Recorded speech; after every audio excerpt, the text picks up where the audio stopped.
Објавен е повикот за поднесување понуди од вториот проект за подобрување на општинските услуги за изградба на 11 локални улици во општина Кочани.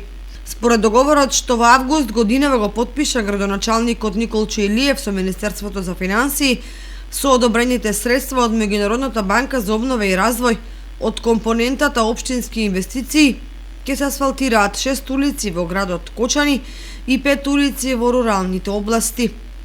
Изведувачот, што ќе биде избран согласно критериумите и процедурите на Светска банка, ќе работи на изградба на улици со вкупна должина до околу 3 километри.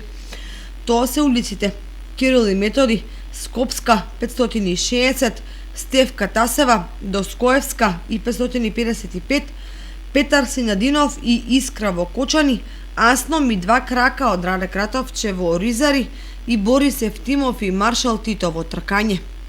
На дел од овие улици е предвидена изградба на атмосферска канализација, подпорни зидови и тротоари.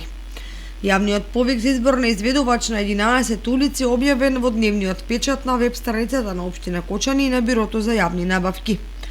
Отворањето на понудите ќе биде на 18 ноември.